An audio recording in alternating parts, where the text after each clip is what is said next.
Hi everyone, I'm Mark, And I'm Alex. and this is Final Stop for Final Fantasy Talks.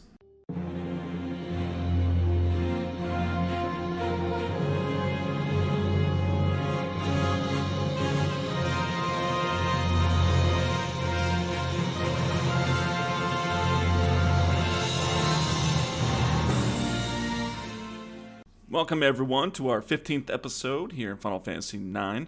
We're continuing our playthrough. We just finished Trino, and just kind of a little note. We are about, I don't know, this is probably like the ninth episode in the Final Fantasy series, kind of like a playthrough, walkthrough type of deal. So if you're new to this series, we would recommend, I believe it's episode 6 is the first one that we started out with Final Fantasy IX. Recommend going back, checking that out before you kind of continue this, just because, we're going through the story and we're talking about a bunch of stuff like that, and so if you just aren't really that too keen on the info, it might be a little confusing for you. Yeah, exactly. Because we've been going on Final Fantasy IX for a little while here, so if you're just listening to us now, it might be a little bit confusing, like Mark said, because we're kind of in the middle of the walkthrough on that, or they talking through it. So yeah. Exactly. We are gonna move on in the story here. We got a couple little wrote down oopsies that we had from last episode. Again, it was Trino, all things Trino. That's all we talked about was Trino. Well, and a tiny, tiny little bit of Dally. So the first thing right off the bat was we said chainmail is the item that reduces wind by 50%. That's not true. It's earth damage for chainmail. Bronze armor is the one that reduces the wind damage. And if you Right. kind of remember, this is important because we had that Griffin Monster House enemy that we fought, and he, does a lot of wind damage through arrow and era. And so just kind of correcting ourselves on that. It's not chainmail, it's bronze armor. Yeah, I think I'm the one that said the chainmail on that. So, There we and we go. also forgot to talk about there was another thing that we totally didn't have time for, was talking about Quan's dwelling. Yeah, I also think we definitely didn't have time for it. I think we also just completely forgot about it. Yeah, I Because we definitely even, did. yeah, we even talked about the open world outside of Trino. You got the friendly encounter. But if you do kind of follow, so outside of Trino, if you follow that forest, kind of takes you up into the mountains a little bit, you'll see kind of like a door, and you go into it. I mean, of course, it's question mark at first, so you don't know what it is. Head into it, and then it says Quan's dwelling. Now, if you did not go into the marsh, then you have no idea who Quan is at this point. Yeah, there's a little bit of information there because I don't think that Q's Marsh is a requirement for advancing the story, and neither is this place either. But if you do happen to come here and you hadn't had on to Q's Marsh or anything like that, there's a little bit of dialogue in there about Vivi asking about his grandfather Right. and all of that kind of stuff. So this would be kind of confusing, but it's a really interesting place. You get a lot of backstory about Vivi on who he is and where he's from, really. So, You get to find out who this bigot is. And so you go in, right? And it's kind of like just kind of like a cavern, almost is what it looks like. hmm Not a whole lot. It's a very small area. There's a couple ethers. Now, here is the big thing, in which, again, some of you who we were talking about the Stalazios last episode, you're probably a little upset that we didn't mention this. So, Scorpio is down here. So, if you actually go yeah, through, it's kind of like a little bridge. There's a rope you can climb down. And then near, I think it's an ether in the treasure chest, it's just one of those things you kind of just have to like brush against the wall and kind of write it into the exclamation yeah, points. And then boom, you'll yep. get Scorpio. So if you did, like me again, miss Cancer, this is your fourth Stelazio, which is really important because then that means that you can get Blood Sword still. And I did, Yeah, and oh man, that's the first time I've ever had Blood Sword. Well, at this point at least, I think I steal it off the boss. That's literally like at the end of the game. pretty And much. Yeah, dude, I mean, we talked about this yesterday. It's insane. The it's damage a goes up lot. to about 5 plus, 500 hmm that is, and you heal for that. It's just like you literally make Steiner an impossible killing machine. Like Pretty much. he can't be killed, and he kills everything. It's insane. Yeah. I mean, the only way that it doesn't work, it's happened to me before at certain points in the game, is if you attack an undead enemy, and it really sucks Ah, because it heals them and hurts you. So it probably killed them okay. because you're doing like 500 or 600 damage or something like that. It's pretty beast. Yeah, it's crazy. But yeah, one other thing I wanted to note when you were talking about the Stelazio and Quan's dwelling, Yeah. So, technically speaking, at this point, since you can go back to Dolly, I believe, Yes. then you really can't miss this. Even if you That's hadn't, like what you yeah. said, the only missable one is Cancer because you can't go to Bermesia at this point. Correct. You've got the two in Trino, Taurus and Oh, whatever the Gemini, I other one think. was. Gemini, yeah, you got it. Taurus and Gemini, you've got Aries back at Dolly, and then Scorpio there. So pretty much no matter what, you can get the Blood Sword. Yeah, that's actually a really good point because you can go back to Dally right now. You essentially, if you've missed all of them to this point, it doesn't matter. You can still just go pop in and grab them all real quick and get the Blood Sword. Which, if you're just playing through and having fun, we recommend getting the Blood Sword because Yeah, definitely you will get the love Blood it. Sword. Beating that dead horse of the Blood Sword. Anyways, continuing on Quan's dwelling. Another thing down when you're at the bottom is it's another kind of like a hot spring, which is awesome. Fun fact about that is Alex and I were literally just talking about it yesterday. I was playing at the time. It's funny because last episode he mentioned the mandragoras in that forest and the Yeah. chestnut ability and how it's very dangerous when they get low. And like literally the first battle, I fought them in the mandragora, used chestnut, he was near death, and just killed Dagger. And then I Phoenix downed her up, killed one, and then I was trying to kill the second one, and then he killed Marcus. I was like, oh my gosh, Yeah. man, it's Yeah. dangerous. It's just such a weird move too. It's like chestnut, and then they just like throw a chestnut at you, and it does Yeah. about 400 damage. Yeah, it's I don't crazy. get that. And so if you are fighting them out there and you're really hurting and you can make it to the door and don't push it too much. Just don't worry about wasting any healing things. I mean, just go in there, touch the water, boom. Everyone's completely replenished. And that's kind of it for that first screen. Then and at this point it's just kind of like a cave, it's no big deal. But then you go in into a little bit further and then something kind of, it starts to fill in on what the importance of this place is.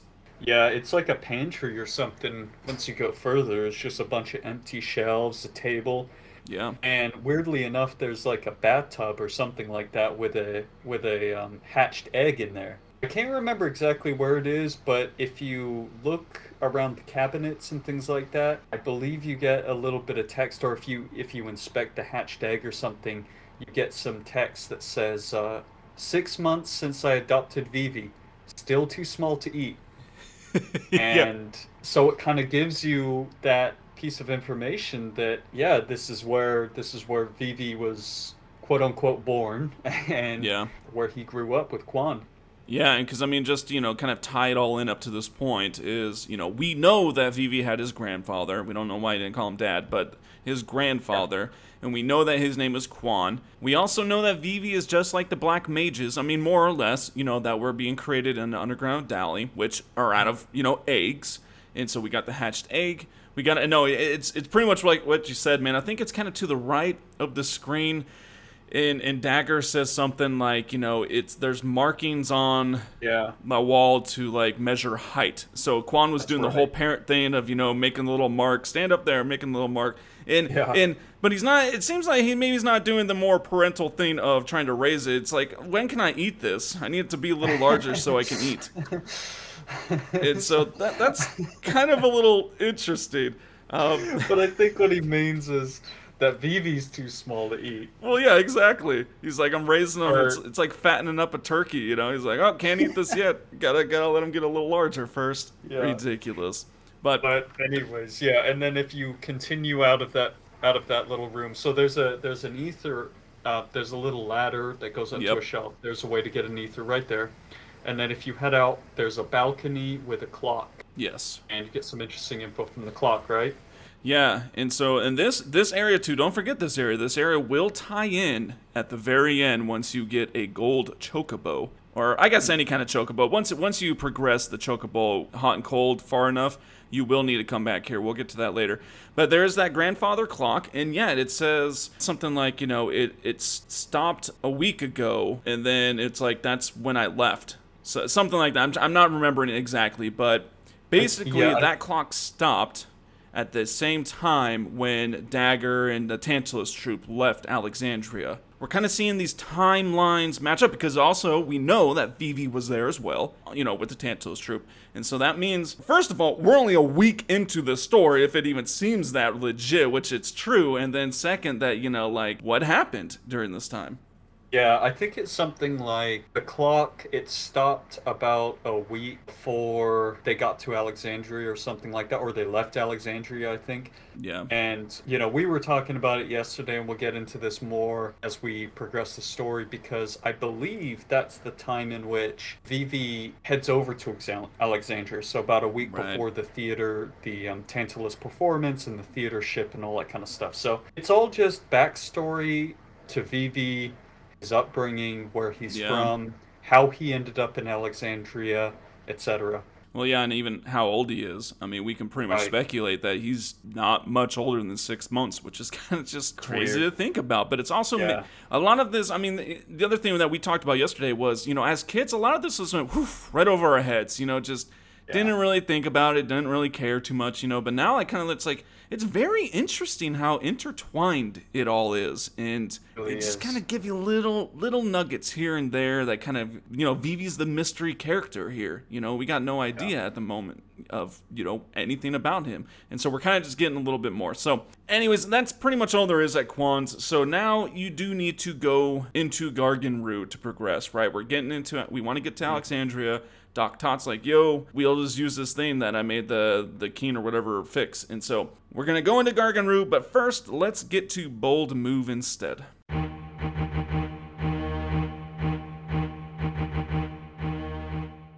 Alex, why don't you go ahead and start us off for Bold Move? Alright, so this week's Bold Move, mine is pretty basic, but I still think it was pretty funny. In Final Fantasy X, when Titus, he says this multiple times towards the end, it's just like, this is my story. I know, right? It'll be how I want it to go. It's none of you guys' else's story. This is my story, okay? You keep saying it's your story, but it's my story too, Titus, bold move, man, being so selfish all the time. He's selfish. Well, it's okay, only his hold on. Do we have him to blame, though? Let's be real. In the very beginning, Orin said, "This is your story." So I think he let it go to his head. Yeah, he did. Throughout the game, it's just like, you know what? This really is my story. Thanks, Orin. Yeah, thanks, buddy. Empowered. He was empowered by Orin. All right, so mine is in Final Fantasy 12, and it actually goes out to you. Well, not you, Alex. Well, I mean you, I guess, but any of you, all of us, because it is a very bold move to use magic near entites. Yeah. Yeah, it really is. It's scary too. You gotta be a bold person. You see it out in the distance. You're like, are we far enough away? Let's do it. Use fire, and then it starts coming towards you, casting holy, and you're like, oh god, run. It's just one of those things where you're like, oh no, gambits, and then you start auto healing with Kira, and the next thing you see in the text box, it's all like, Noma Entite readies Firaga, and you're like, oh. Yeah, you're trying to exactly. You're fleeing at that point. Right away, hoping at least someone lives. Yeah, when you see that text, you need to like run out of that area quickly because it's an AoE attack. Yeah. Can knock you out. Yep. So, those are our bold moves for episode 15. We might be having something new coming your way. We're not exactly getting old. Tired, rather, of bold moves, but we like to switch it up, and I think we're going to start to forget a lot of the stuff. So that's true. We'll see what is to come, but let's get to Gargan Rue.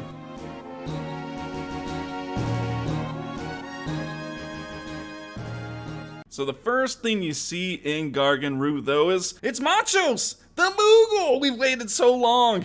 Atlo's the first one. Now we see Machos or Mochos. I don't really know. You got a letter to turn into him from Nazna, and that's it. Yep. It doesn't give you anything new. So now you're down to one now, which is Atla to Mon-Nev. Pretty lackluster there. And as is Gargan Rue, it's a little lackluster. So, Doc Tot, you get down there, and Mr. Knows himself is like, I don't know where things are. And I have it written down here. He's like, you gotta find the lever. I can't remember. It's like, dude, Doc, there are literally two 12-foot sections. Like, that's it. You go to the left, you go get a lever. It's like, it is one screen pretty It's all much, confused. It's so small. And then you go to the other side, and it's a tiny thing. It's like, this whole area has a square footage of like 100 square feet. Like, how do you not know where this stuff is? Right. And I just gotta point out too, just in general with Final Fantasy, I always find this really funny with like, Dr. Tot running around. How does he have no encounters? Like he's just walking around with these crawler enemies and stuff that are basically could kill you. Yeah. He's just walking around, he's not worried about it. No, he's not worried about it. You got the dying Burmecia soldier that made that whole entire trek, and he didn't encounter Yeah. one enemy to limp him. They've got no encounters on somehow. Yeah, and no, and so you alluded to them. The crawler enemies are the only enemy in here, and it almost kind of looks like if you watch the Tremor series movies, it almost kind of looks like them a little bit. They are creepy looking things, and Freaky.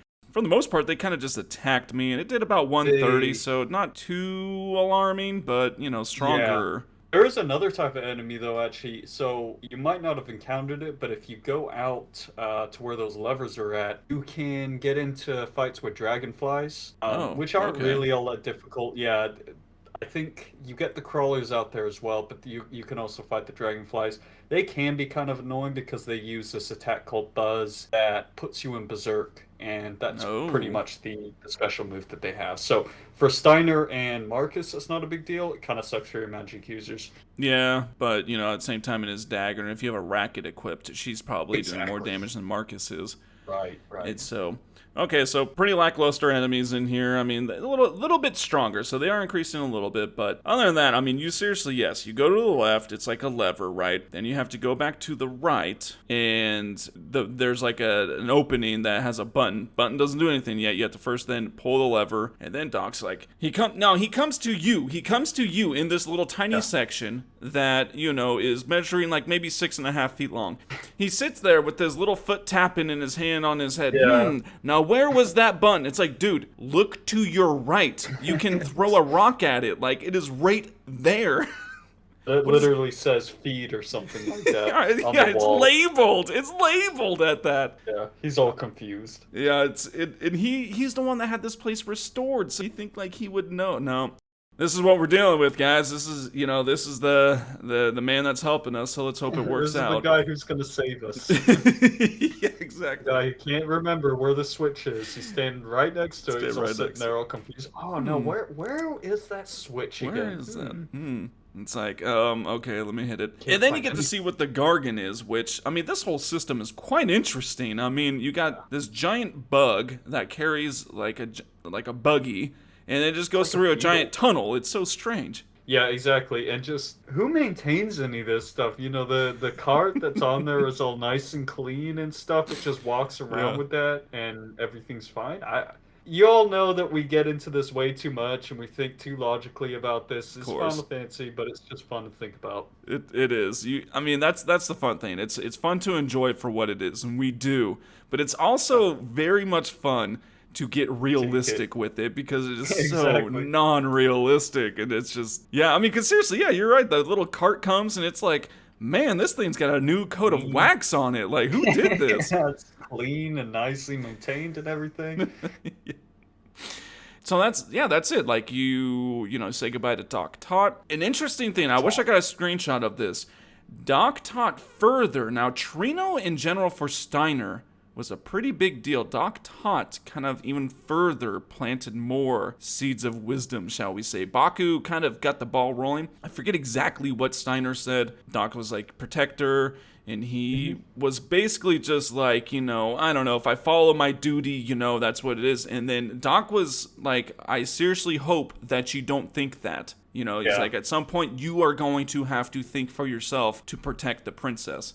Yep, it's really the ball is about to drop for Steiner as far as his loyalty to the Queen. It's really, his world is about to be turned upside down. And you're right, it's been slowly building up to this point where all the way back from Southgate, still hating on Tantalus, still hating Baku, and then begrudgingly going along to get the super soft and then that scene where it's something along the lines of his duty and protecting the princess So that's a good point. Yeah. Well, then off you go. You're on the little bug with the Gargan, I guess, and you got a boss fight. Here we go. It stops. You know, they're like, "What's going on?" They hop it down into the tunnel, and I'm gonna butcher this name, man. Ralvurov.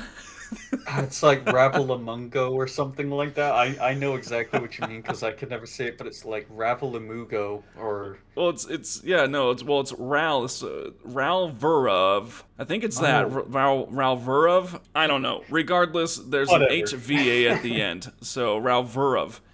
Pretty lackluster boss, man. First off, the steals. Well, you can steal a bone wrist, which you were literally just able to buy. It's good. It's an upgrade, but you could just buy them. But what's the big Like one? 300 gil. You can get a mithril fork, which is pretty awesome, but I don't know if I've ever had that much luck getting that one. I'm not sure what the rate, Oh man. how hard it is to steal, but that's a pretty decent one. Here I come with my lording over. Literally, first two steals, bone wrist, then mithril fork. Seriously? Yeah. Oh man, you've been getting lucky in this playthrough. I feel like. Yeah, I mean that's the thing. That's don't just some know. of the times when you rattle off the percentage chances. I'm just like, whoa, really? Like I got lucky. Next thing you're gonna tell me that you stole the mithril sword from Beatrix back in Bernicia. Yeah, I didn't want to rub it in at the time, but I Yeah, actually stole two of them. I don't know how it happened, but no. But regardless, those are the only two items that it has. Do you know what Devil's Kiss does? What does Devil Kiss do? I do. Inflicts poison. So Like, you might have had A tenth of the antibody. time? Maybe. I mean, it just I know never that's what afflicted it. does. Like, that's interesting. I mean, I don't know if it's probably not 100% then. No, it's definitely not. Yeah, it's one of those things. Does it even do damage, or is it? It just does like poison? 5 to 8 damage, is what I was encountering. So that's what I'm saying. Like, okay, so it'd come in an attack, and dude, I mean, it was about along with crawler enemies. You know, I mean, it was doing about 140-ish, so nothing crazy. And then it would do Devil's Kiss, and it kept doing it. And I'm like, okay, clearly this has to be doing something. It's a named attack, but I'm like, nothing's happening. And I didn't have antibody on, you know, so it didn't say immune or anything like that. It just never applied it.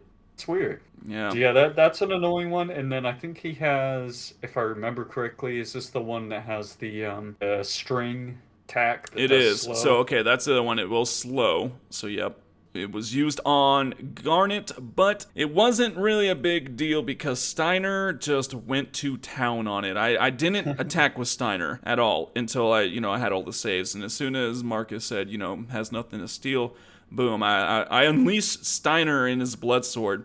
And then, he attacked a couple times, then he got a counterattack in, and then he attacked one more time, and that was that. So I think its health is probably around like maybe 2,500 to 3,000. I mean, it was just super easy. Super easy. And of course, it would have been easy even without the blood sword, Yeah. It is a pretty easy boss. I don't think it was the point to give you a super hard boss right now anyways. So, that said, we have a little bit more to get to. But before we do that, let's do seed trivia.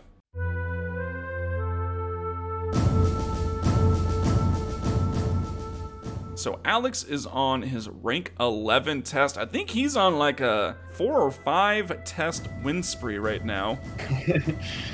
Let's see if he can keep that going. Fire! Yeah, you're on fire! Alright, man. Starting it out on Final Fantasy 13. The Up in Arms shop is the first one available. False. Final Fantasy 12. The Euratan Exile will show up in, I guess, Ogir Yensa. I can't remember how to say that one. Ogir Yensa Sansi. There we go. After killing 100 Euratan enemies. True. Moving on, Final Fantasy X-2. Barkeep plays a key role in getting a 100% playthrough. Oh yeah, that is true. I'm playing through that right now, and that's a good one though. Alright, Final Fantasy X. You must complete the butterfly hunt in under 45 seconds to get the prize. 25 seconds. Oh man. I'm gonna say false on that. I think it might be 60 seconds. Final Fantasy IX. Flutes are considered ranged weapons. That's false. Final Fantasy VIII. I'm gonna need you to really concentrate on this one, alright? Squall accidentally left the dryer in high heat And that's why his jacket is so small. I was always wondering why that happened. I mean, seriously, does this guy not know how to do his laundry? True. Alright, finishing up Final Fantasy VII. Red's level 3 limit breaks are Howling Moon and Earth Rave. That's true. Alright, let's recap, man. Final Fantasy 13 Up in Arms. Well, it is very early, but it is not the first. So you got it correct. It's not the first one. Unicorn Shop is, because, you know, what other shop would be the first one in Final Fantasy 13? Of course, it'd be the Unicorn Shop. Right. Final Fantasy 12. So in case no one did know this, there is a rare spawn, and his name is the Uritan Exile, and he will only show up by killing 100 Uritan enemies in that zone. So, I mean... Yeah, I mean, you gotta get a chain, I think, right? No, well, so you don't have to actually get a chain, but you do have to kill 100 of them. So a chain helps, you know, because obviously that helps you kind of keep track of what you're at. But it's crazy. And then you kill him, and it's like that one... He sucks, you know, like, I mean, he's super easy, he doesn't drop anything good, it's just for fun, I guess. Just kind of sidetracking, but he can drop, like, a katana or something like that that's pretty good at that point, but... Okay. The drop rate is so low that, yeah, I don't think you can really rely on it. Yeah, and the process to get him is so long. Exactly. It's like a kotetsu or something. Gotcha. We'll go to the next question. Final Fantasy X-2 Barkeep. He is, you guessed it, the barkeep on the airship, and he does play a key role. He plays a very key role. In fact, you have to rest at his inn every single chapter. Please don't forget. It's the first thing you do every single time you get to the new chapter. And if you do it in all 5 chapters, well, brother will go have a very in-depth conversation with him, a heart-to-heart, if you will, about his, let's just say infatuation with Yuna, I guess. Let's just say that. That's a good word. But yes. It's funny, I forgot about that scene. Why would you want to remember that scene? Anyways, Final Fantasy X. You got it correct, but, so... This one was a little, I was gonna kind of, you know, be maybe lenient on it, because some of these timed ones are a little hard to get, because it is false, but it's actually, you only get 30 seconds, is all you get. Oh, really? Yeah. I haven't done that in a while. I've not done that one in a long time. I mean, I usually don't do that one in my playthroughs, you know, I just kind of leave it for never. Alright, Final Fantasy IX. Flutes are not considered ranged weapons, so you got that right. But why aren't flutes considered ranged weapons? She's literally blowing music. Or does she actually go and hit them? I can't remember. I don't know. Well, yeah, no, okay, so Aiko, she actually, like, runs up and does, like, a little smacks him somersault. with the flute. Yeah, I don't know what that has to do with a flute. Yeah, see, that's what... It's not like a Pied Piper type of deal. I don't get it. When you get into these attacks, they don't really make any sense, because she doesn't even need a flute. She can just go and do the somersault, like, 60 damage anyways. But no, you have to have the flute to do it. It enables her. It gives her tumbling abilities, is what it does. Alright, Final Fantasy VIII. Well, Squall, yes, he sucks at laundry. He didn't use enough Tide, and he then put it in the dryer, left it on high heat, and that's what shrunk. I mean, clearly that's the only explanation. Why is this dude wearing a jacket that doesn't even go down halfway his torso? It's just this Final Fantasy fashion that doesn't make any sense. Correct. Meanwhile, his sleeves are normal length. But anyways, Final Fantasy VII, Red's level 3 limit breaks are Howling Moon and Earth Rave. So, man, you clean sweeped it again. You got the rank 11 test. You're rolling. Hey, though sometimes you just know them. That's true. That's true. And I'm trying my best to just gloss over the very obscure ones that I don't think anyone's going to know. But... Well, I mean, because it was like a while ago, I remember you had some questions on where, you know, I was failing it. Pretty often you ask questions about like paradigm names and stuff like that for Final Fantasy 13. Those are incredibly difficult, so you know we'll find our balance. Yeah, we will. We will. Good job. Rank 11 in the bag. And let's go ahead and switch back to 9 to finish up what we have left.